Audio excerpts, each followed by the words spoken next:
Players ahead of kick-off, they've certainly not looked at all overawed on their tournament debut. As Alberto now picks up the ball on this Bigoli. One of the certainly players to watch out for in this Indonesian lineup with the finish. And I don't think a review is going to get this one overturned if, that is, the Zambian coach wants to risk one of his reviews. That certainly looks onside. Ball laid off. A nice clean goal. Vandra with the assist. Clinical finish from Gully. You certainly don't get the ball in the back of the net, of course, after just 20 seconds. Scored twice at the Under-17 Africa Cup of Nations. And he may well have just got Zambia back on level terms.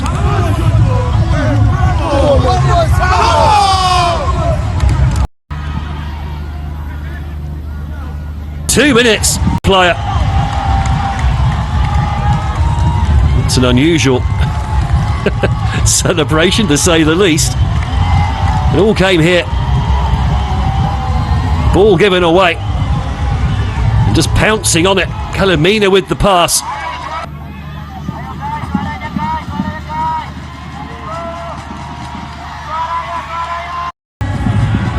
And 3 goals. In what, 7 first half minutes? Well, they'll check for offside. I mean, there's no offside from the cross there. It's only from the original ball forward. Tuntut perbaikan di tubuh PSSI, ribuan supporter turun ke jalan.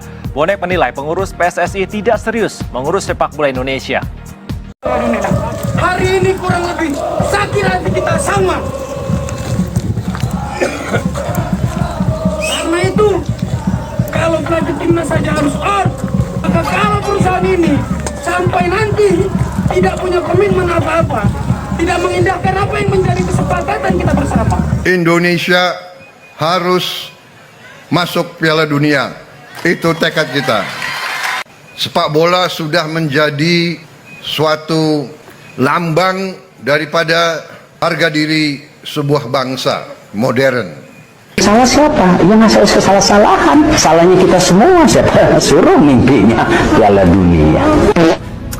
Ih Allah, ini penjabat bagaimana sih ya? Jabat jadi Menteri BUMN, bangkrut, aturannya dirubah, undang-undang BUMN-nya dirubah. Katanya kerugian BUMN bukan lagi kerugian negara. Goblok. Sekarang timnas kalah nggak bisa masuk Piala Dunia, masyarakat yang disalahin. Katanya ekspektasinya kejauhan. Aduh. Kalau rasa pesimisme itu atau semua ngeliat suruh mundur, ya udah saya mundur. Orang waktu sama Saudi aja udah mau mundur kok. Di blueprint sepak bola kita, itu targetnya masuk Piala Dunia 2030. Blueprint PSSI itu tidak berubah. Kita maunya 2034. Kapan kita ngomong 2030 kok? Kita tuh siapa? 2026, 2030 dan 2034. Kok malah jadi pelin-pelan gini sih, Pak? Selagi ketumnya yang sekarang, kayaknya timnas sulit maju sih. Akhir menyatakan PSSI hingga saat ini masih mencari sosok pelatih baru timnas Indonesia pengganti Patrick Kluivert. Erick mengisyaratkan nama ex-pelatih timnas Garuda, Shin Tae-yong, tidak masuk bidikan PSSI. Erick meminta fans timnas Indonesia untuk move on dari Shin Tae-yong yang sebelumnya memberi kode siap kembali memprioritaskan timnas Indonesia jika tawaran datang dari PSSI. Sepak bola ini kita bangun untuk nasional dari generasi ke generasi. Ingat loh. Ya, blueprint PSSI itu tidak berubah. Kita maunya 2034. Karena kenapa? Ada pembinaan dan juga ada pemain-pemain terbaik yang di luar negeri kita akan coba konsolidasikan. Usai konferensi pers, PSSI menjelaskan sebuah pernyataan besar yang langsung mengguncang hati publik Indonesia. Dalam blueprint jangka panjang yang mereka umumkan, target Indonesia untuk menembus Piala Dunia bukanlah tahun 2026. Bukan pula periode mendatang di tahun 2030, melainkan pada tahun 2034. Artinya, publik Indonesia diminta bersabar selama 8 tahun ke depan. Dan itu pun baru sebatas target, belum tentu tercapai. Pernyataan ini sontak menimbulkan amarah besar di kalangan masyarakat. Sebab, sebagian besar publik sudah meyakini bahwa tim nasional Indonesia akan mampu lolos ke Piala Dunia tahun 2026 di bawah kepemimpinan Shin Tae-yong. Harapan itu bukan tanpa alasan. Di masa itu, performa timnas sedang menanjak tajam. Indonesia bahkan baru saja mengalahkan Arab Saudi dengan skor 2-0, hasil yang menumbuhkan keyakinan bahwa inilah generasi yang mampu membawa merah putih menembus panggung dunia. Namun di saat semangat bangsa sedang membara, keputusan yang mengejutkan datang dari PSSI di bawah kepemimpinan Erick Thohir. Shin Tae-yong secara tiba-tiba diganti oleh 3 tim pelatih asal Belanda. Keputusan itu menjadi titik awal badai besar yang mengguncang sepak bola nasional. Masyarakat murka. Bagaimana tidak, di saat tim sedang menunjukkan grafik permainan yang terus meningkat, pelatih yang sudah terbukti membawa perubahan besar justru disingkirkan. Padahal Shin Tae-yong sudah menyusun strategi matang untuk menghadapi 4 laga tersisa di ronde ketiga. Ia menargetkan kemenangan atas Australia, Bahrain, dan China, serta hasil imbang melawan Jepang. Dengan skema itu, Indonesia diprediksi mampu meraih 15 poin, unggul jauh atas Australia dan Arab Saudi. Lebih dari itu, beberapa pemain penting yang sempat absen sudah bisa bergabung pada laga melawan Australia. Dengan modal tersebut, Indonesia memiliki peluang besar untuk lolos langsung ke Piala Dunia tanpa harus melewati ronde keempat. Namun, harapan itu kandas ketika Shin Tae-yong digantikan oleh Patrick Kluivert. Kemarahan publik pun mencapai puncaknya. Banyak yang mempertanyakan alasan PSSI memilih pelatih dengan rekam jejak yang dianggap tidak meyakinkan. Dalam perjalanan kariernya, Patrick Kluivert dikenal sering merombak posisi pemain tanpa arah yang jelas. Gelandang dijadikan striker, bek diposisikan sebagai gelandang, dan striker ditempatkan di posisi yang tak sesuai. Gaya kepelatihan semacam itu membuat banyak tim yang ia tangani justru kehilangan keseimbangan. Struktur permainan yang telah terbentuk hancur, identitas tim hilang. Rakyat Indonesia merasa dikhianati. Pelatih yang membawa harapan besar justru diganti dengan sosok yang belum membuktikan kapasitasnya. Namun waktu berjalan dan amarah publik perlahan mereda, berubah menjadi rasa pasrah. Mereka tak bisa berbuat banyak, selain menunggu dan berharap keajaiban terjadi di bawah tim kepelatihan baru. Namun, harapan itu kembali sirna. Indonesia gagal menuntaskan ronde ketiga dengan hasil maksimal. Peluang emas yang sebelumnya terbuka lebar, akhirnya tertutup. Timnas Indonesia kembali harus bersaing di ronde keempat. Sebuah fase yang seharusnya bisa dihindari jika keputusan mengganti pelatih tidak terjadi. Ironisnya, secara materi dan kualitas pemain, Indonesia justru menjadi salah satu tim dengan peluang terbesar untuk lolos ke Piala Dunia.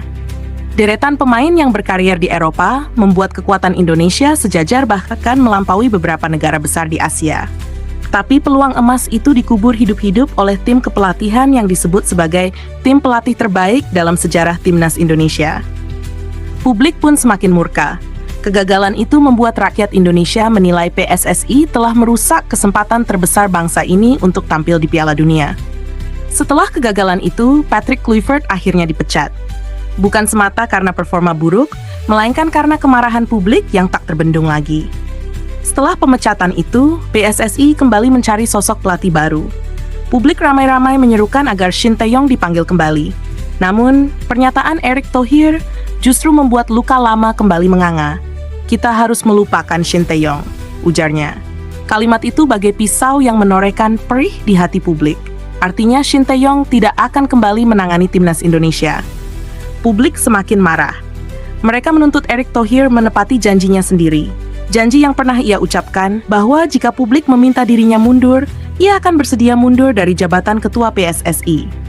Namun ketika publik benar-benar meminta, Erick justru diam dan tetap bertahan, bahkan merangkap jabatan sebagai ketua PSSI sekaligus Menteri Pemuda dan Olahraga.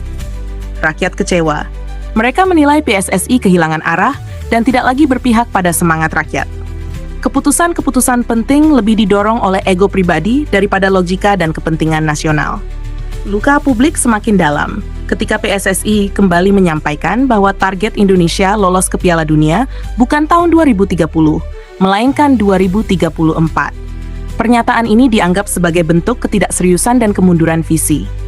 Publik menilai Kegagalan lolos ke Piala Dunia 2026 saja sudah merupakan kegagalan fatal, apalagi jika target baru ditetapkan 8 tahun kemudian.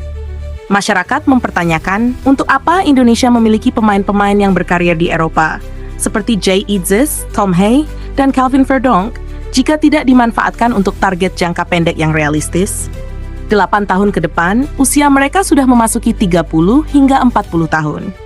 Ketika generasi emas itu tak lagi muda, target PSSI terasa seperti bentuk pengabaian terhadap kerja keras mereka. Komentar-komentar publik di media sosial penuh emosi dan kesedihan. Banyak yang menulis dengan nada getir dan air mata.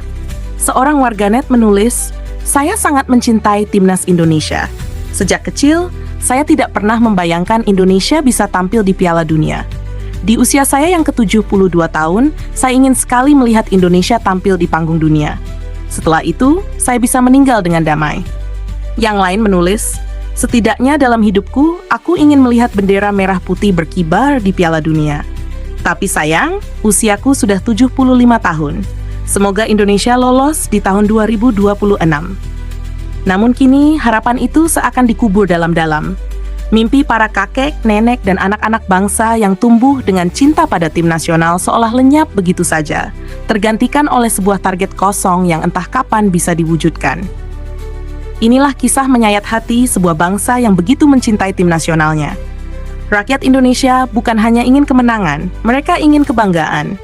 Mereka ingin melihat bendera merah putih berkibar di antara bendera negara besar lainnya. Mereka ingin mendengar lagu Indonesia Raya berkumandang di Stadion Dunia, disaksikan oleh jutaan pasang mata. Namun impian itu, yang sejatinya sudah berada di depan mata, justru dikubur oleh keputusan-keputusan yang tidak berpihak pada harapan rakyat. Kini, bukan hanya publik yang kecewa, para pemain pun terluka. Mereka merasa perjuangan dan pengorbanan mereka tidak dihargai. Blueprint yang seharusnya menjadi panduan pembangunan sepak bola jangka panjang, justru berubah menjadi simbol ketidakmampuan dan ketidakberanian mengambil langkah besar saat kesempatan emas terbuka lebar. Generasi emas ini seharusnya menjadi momentum terbaik sepanjang sejarah sepak bola Indonesia.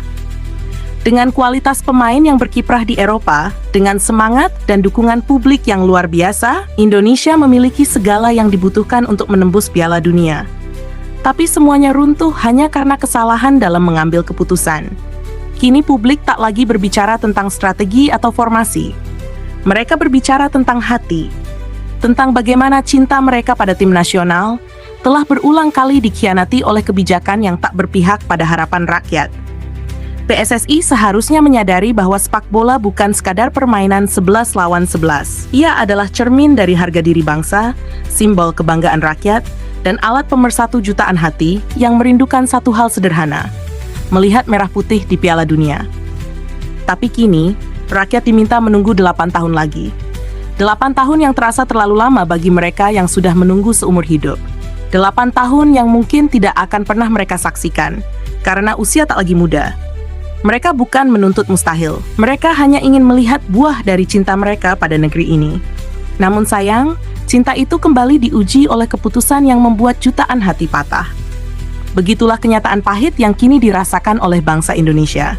Mimpi besar itu belum mati, tapi sedang sekarat. Tercekik oleh kesalahan arah dan ketidaktegasan mereka yang seharusnya memimpin dengan hati, bukan dengan ego. Dan di tengah amarah, kecewa, serta kesedihan itu, satu pertanyaan besar terus bergema di dada rakyat Indonesia. Jika bukan sekarang, kapan lagi kita akan melihat merah putih berkibar di Piala Dunia?